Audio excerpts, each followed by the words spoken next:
स्वामी जी, मेरा प्रश्न ये है कि मैं एक बार चित्तौड़ वाले स्वामी जी के पास गया, तो उन्होंने एक मुझे सुनने के लिए दिया। उसकी पंक्तियां किसका फोन आ रहा तेरा? मैं उन पंक्तियों को दोहरा देता हूँ कि पीर ने ऐसी एक नजर डाली, जिंदगी मेरी पाक कर डाली, फिर मेरी नजर में कोई बुरा न रहा, जब मैंने खुद पे ये नजर डाली। तो निगाहे करम क्या है उसके देखो, निगाहें निगाहें करम जो हैं वो थोड़ी सी और आगे की बात हो जाती। इसको थोड़ा सा एक स्टेप बाय स्टेप चलते हैं, ठीक है। जैसे सबसे पहले अगर स्थिति देखी जाए, जो धर्म के मामले में जो वास्तविक स्थिति है ना। एक तो होता है दिमागी अय्याशी से शुरू होती है। जैसे वो एक गाना है, पहले तो नज़रों में चेहरा किसी का भा जाए, फिर उसका नूर दीवानी धड़कन पे छा जाए, फिर मतलब इस तरीके का ये बड़ा दिमागी अय्याशी। लेकिन अगर थोड़ा सा सही देखा जाए कि एक जोगन देखी मस्ती में, है ना, फिर आग लगी इस बस्ती में, तो ये ज़्यादा अच्छा होता है। मैं तुम्हें इसकी घटना एक बताता हूँ। एक लड़का था बिपिन। तो ये मेरे जीवन की घटना है, जब मैं एक तरीके से साधना अपना काल पूरा किए हुए था। तो उस समय मैं एक दिन रात में अपने घर पे था, 10 बजे के आसपास एक कुंडी खटकी। मैं बाहर निकला तो एक लड़का खड़ा था सामने। हमने कहा कहें? कहने लगे हमें आपसे बात करनी, आपने हमारा जीना हराम कर दी। तो मैंने कहा यार भाई क्या हो गया, आओ बैठो बात करो। कहने लगे यहाँ बात नहीं करेंगे, हमारे साथ चलो। अब एक रात को 10 बजे आपके कमरे पे आके ऐसे खटखटा कोई कहे जीना हराम कर दिया और मेरे साथ चलो मुझे बात करनी है, तो थोड़ा मुश्किल होता है कोई जाए। तो मैंने अपनी पत्नी से बोला, मैंने कहा भाई मैं ज़रा इसके साथ जा रहा हूँ, लड़का है आता हूँ भी। मैं बेखौफ चला जाता था कभी। तो मैं उसके साथ चला गया। तो जब वो ले गया, फिर एक जगह उसने पार्क नया नया हमारे शहर में बना था उस समय, वहाँ गया पार्क में। वहाँ पे हम लोग रात के वक्त घूमे। तो उसने कहा कि, मैंने कहा भाई बताओ क्या हो गया। उसने कहा, मतलब बाकायदा उसने दिन गिनाए, टाइमिंग गिनाई। उसने कहा फला इतने दिन पहले आप ऐसे कैंटोनमेंट एरिया में घूम रहे थे, बड़े मस्त थे। फिर मैंने आपको एक दिन देखा वहाँ टिक्की खा रहे थे, बहुत मस्त थे। इस तरीके से मैंने एक दिन और आपको सड़क पे जाते देखा, बड़े मस्त। कहेंगे लेकिन ये 3-4 बार जब मैंने आपको देखा तो एक तो मेरी निगाह टिक गई, हटी नहीं, और दूसरी चीज ये थी कि उस रात मुझे नींद नहीं आई। उस रात मुझे नींद नहीं आई। और नींद इसलिए नहीं आई कि मैंने कहा इस आदमी के पास है क्या।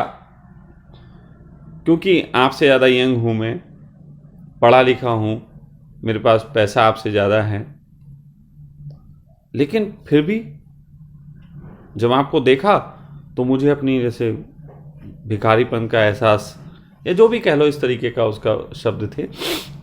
तो मैंने उससे यही कहा, मैंने कहा कि मुझे नहीं पता कि तुम क्या देख रहे हो, लेकिन अगर ऐसा है तो अच्छा है।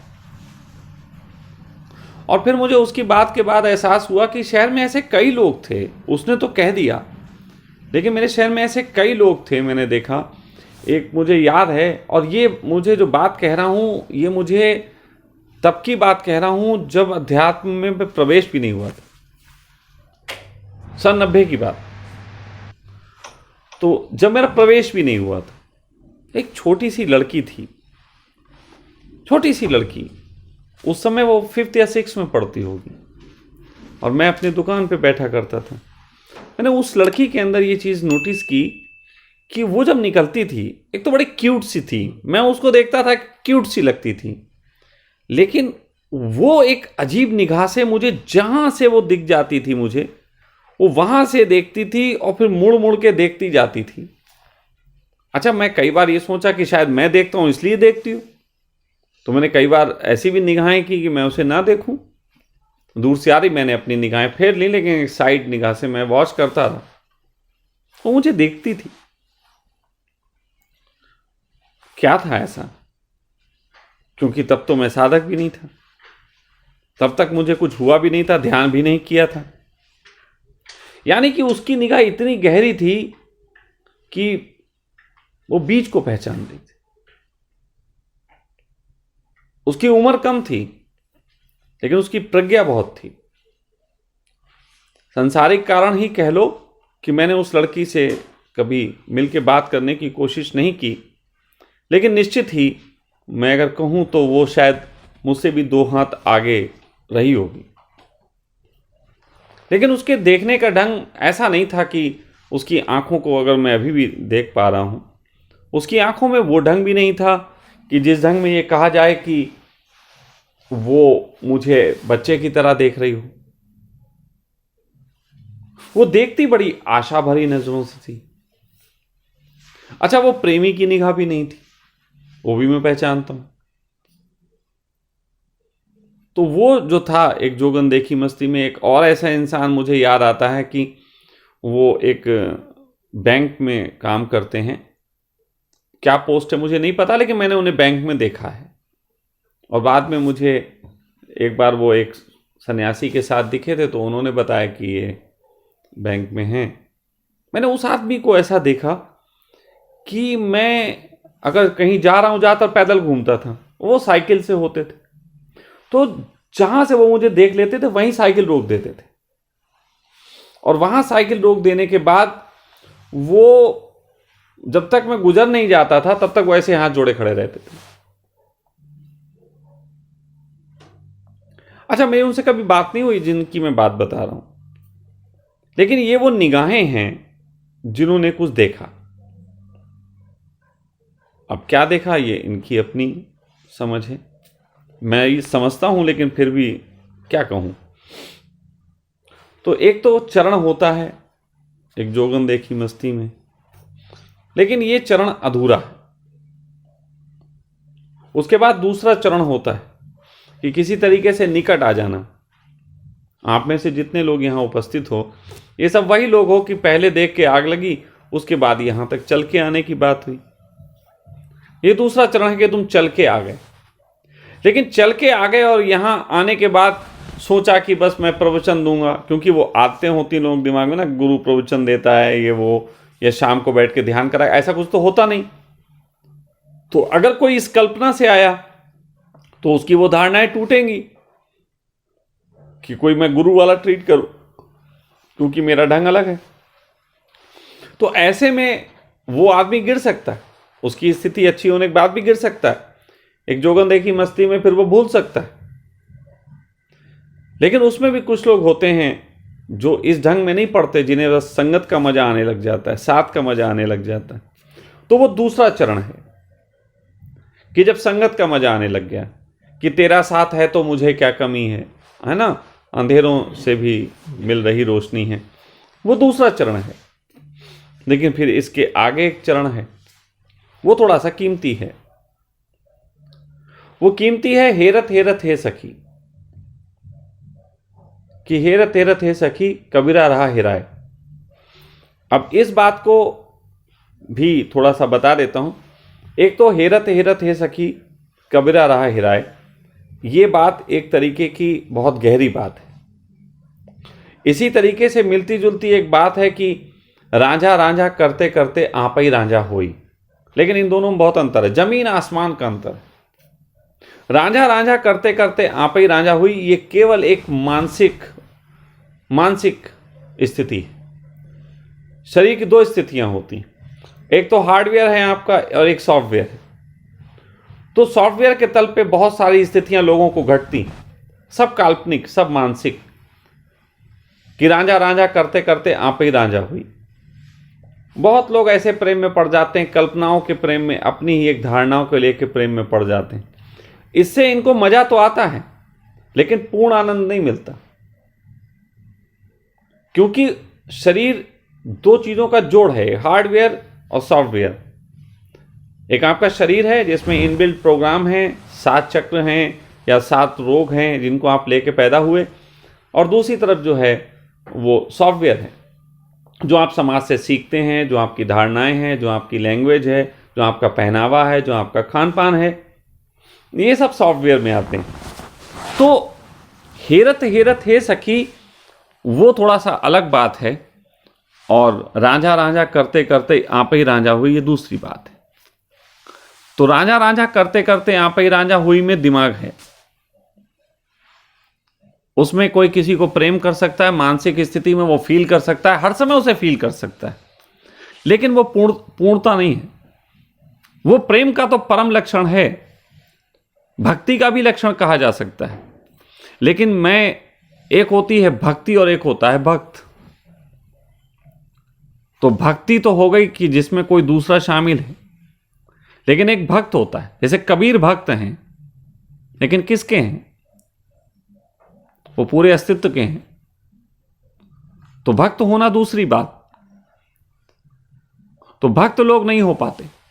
लोग भक्ति तो कर पाते हैं, भक्ति करना आसान है, क्योंकि अकेला चलना मुश्किल, किसी को पकड़ लेना अच्छा, तो भक्ति कर पाते हैं।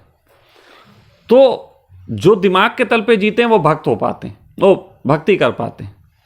लेकिन भक्त वो हो पाता है जो शरीर भी साध लेता है, और शरीर को भी साध ले। अब वो क्या फंडा है उसको भी बड़ा गहराई से समझना पड़ेगा। शरीर के साथ एक चीज़ है, और वो वैज्ञानिकों ने अभी तक उस पर बात नहीं की है, लेकिन आने वाले समय में इस पर खोज होगी। हो सकता है मेरी बात के बाद किसी के दिमाग में पड़े, वो खोज करे। हमारे शरीर में एक इनबिल्ट प्रोग्राम होता है, जो हमारा शरीर लेके पैदा होता है, हार्डवेयर। उस इनबिल्ट प्रोग्राम को सिर्फ एक चीज सिखाई गई होती कि येन केन प्रकारेण अपने शरीर की रक्षा करनी है, शरीर के योग्य ही कार्य करने। उसकी प्रोग्रामिंग में दो चीजें पक्की होती। पहला, वो शरीर की रक्षा करेगा, दूसरा वो अपने बच्चे की रक्षा करेगा,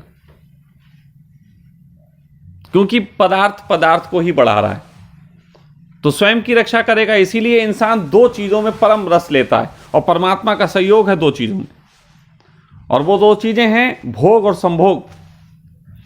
बात आई है बीच में, एक अच्छा सा बात बताता हूं। एक बार मैं एक ट्रेन में यात्रा कर रहा था, तो उस ट्रेन में एक मौलाना साहब मेरे सामने बैठे थे। उनको मेरी बातें बड़ी अच्छी लग रही थी, क्योंकि कहीं ना कहीं मैं मुस्लिम धर्म की तड़ी तारीफ कर रहा था। तो उसी के दौरान मौलाना साहब मुझसे कहने लगे, आपकी बातें बहुत बढ़िया हैं, लेकिन एक चीज़ आप में थोड़ी सी मुझे अच्छी नहीं लग रही। मैं कहा बोलें। कहने लगे कि मूछें आपकी थोड़ी बड़ी हैं, होठों से नीचे आ रही।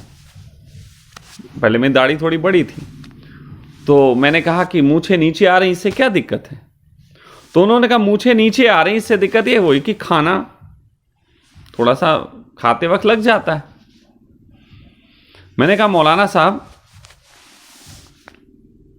एक बात आप बताओ, आपकी दाढ़ी कितनी लंबी हो गई? लंबी दाढ़ी थी। मैंने कहा मेरी दाढ़ी भी लंबी हुई, ये देखो बाल यहां तक आ रहे हैं, सीने तक, है ना। तब मैंने बाल ऐसे करके ना दिखा देता, सीने तक बाल आ रहे हैं। मैंने कहा ये मूंछ और दाढ़ी एक ही साथ बढ़ी, लेकिन मूंछ का बाल इतना ही बड़ा है। तो मैंने वहां पे एक बात कही, थोड़ी सी आपत्तिजनक, किसी को ना लगे मेरा ढंग है ये बोलने का। मैंने कहा परमात्मा भोग और संभोग से राजी है। मूंछ और झांट का बाल कभी इतना नहीं बड़ा होता कि खाने में और संभोग में दिक्कत आती हो। ये बड़े मजे की बात है। किसी की चोटी लंबी हो सकती पैरों तक, लेकिन झांट का बाल इतना बड़ा नहीं हो जाएगा कि संभोग न कर सकूं। ये बात बड़ी आपत्तिजनक लग सकती है, लेकिन समझने वाली बात है। तो परमात्मा जो है वो दो चीजों से राजी करके, परमात्मा कहना है पदार्थ दो चीजों से राजी करके भेजता है कि एक तो तुम खा सको जिससे तुम बचो, और एक भोग संभोग कर सको जिससे संसार बढ़े। तो पदार्थ के लिए काम करता है, और ये हमारी इनबिल्ट प्रोग्राम है। तो जैसे आप लैपटॉप लाते हो, लैपटॉप में इनबिल्ट प्रोग्राम ये होता है कि वो दूसरे सॉफ्टवेयर को सहयोग करे। अब जैसे तुमने लैपटॉप लाया तो उसमें इनबिल्ट प्रोग्राम है, अगर वो ना हो तो तुम उसमें कोई सॉफ्टवेयर नहीं डाल सकते। जैसे तुम्हारे अंदर इनबिल्ट प्रोग्राम होता तो मुझसे कह सकते हैं कि चलना सीखो, तुम्हारे हाथ हैं, इसे मैं कह सकता हूं दान करो, या इसे मैं कह सकता हूं थप्पड़ मारो, ऐसे मैं कह सकता हूं तलवार उठाओ, या इसी से लिखो। तो ये सब सॉफ्टवेयर है, ये हाथ को काम करवाएगा। लेकिन ये काम वो शरीर वो वाले मानेगा जिसमें एक तरीके का शरीर को नुकसान ना होता। अब जैसे हमारी इनबिल्ट प्रोग्रामिंग है, इनबिल्ट प्रोग्राम हार्डवेयर की ऐसी है कि हम खुद को नुकसान नहीं पहुंचाएंगे, इसलिए हर आदमी अपने को फायदे के लिए काम करता है। समझ जाना। तो आत्महत्या करना बहुत बड़ा साहस होता है।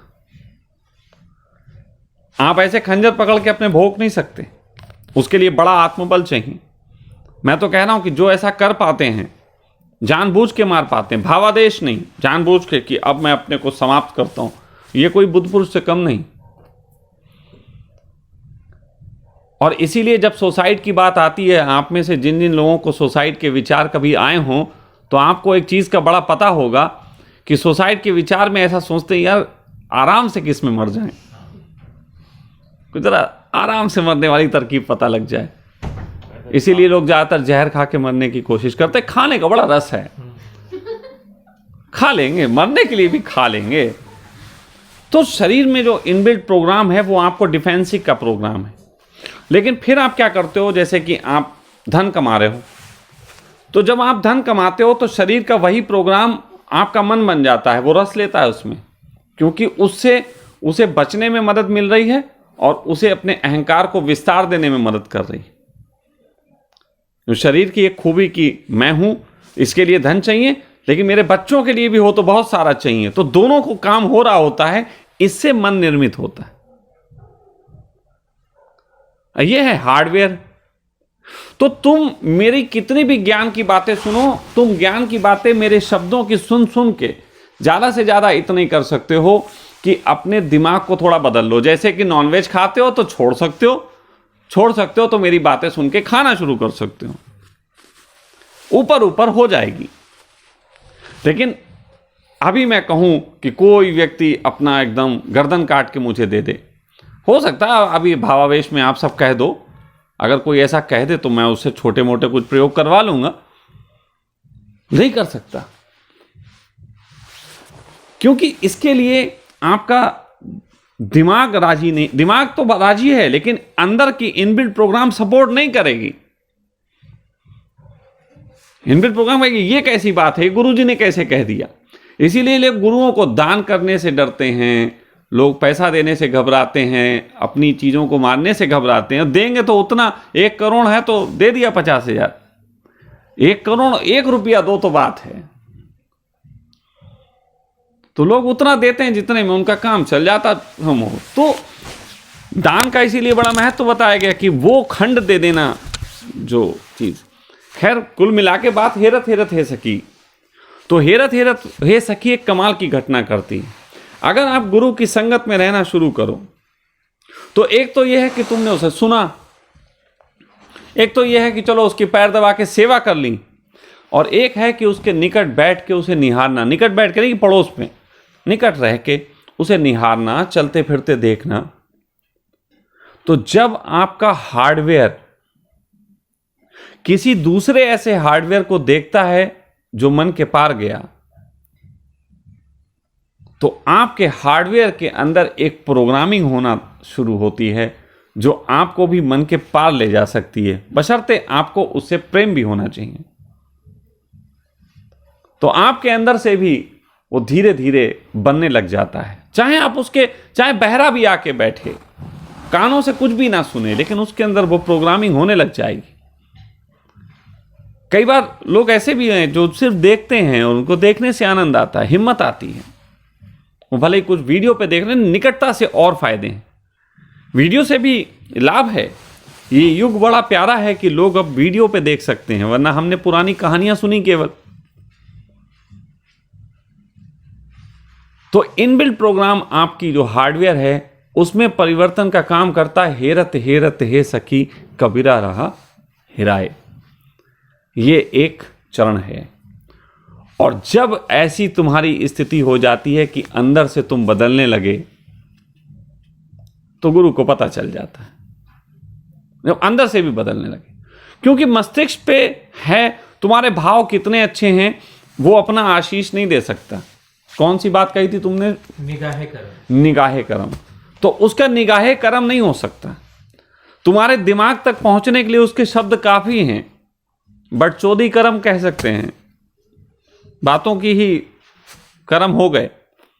लेकिन निगाहें कर्म, तो निगाह किस पे पड़ेगी? निगाह तुम्हारी बुद्धि पे तो नहीं पड़ेगी, और वो बुद्धि से तुम्हारी क्यों राजी होने लगा? निगाहें कर्म तो तब होंगी जब तुम्हारे शरीर में भी इनबिल्ट प्रोग्राम तुम्हारे बदलने के लिए राजी हो जाएं। तुम्हारे मस्तिष्क की जो सोच है वो तो बदले ही बदले, तुम्हारे शरीर में छुपे हुए जो मनोरोग हैं वो भी बदलने लग जाएं। और जब वो बदल जाते हैं, सफाई हो जाती है, तब निगाहें कर्म होता है। इसी को धर्मों में शक्तिपात कहा गया। लेकिन ये शुद्धतम बताया मैंने, ये वो शक्तिपात नहीं है जिसे करने के बाद वापस लेना पड़ता हो।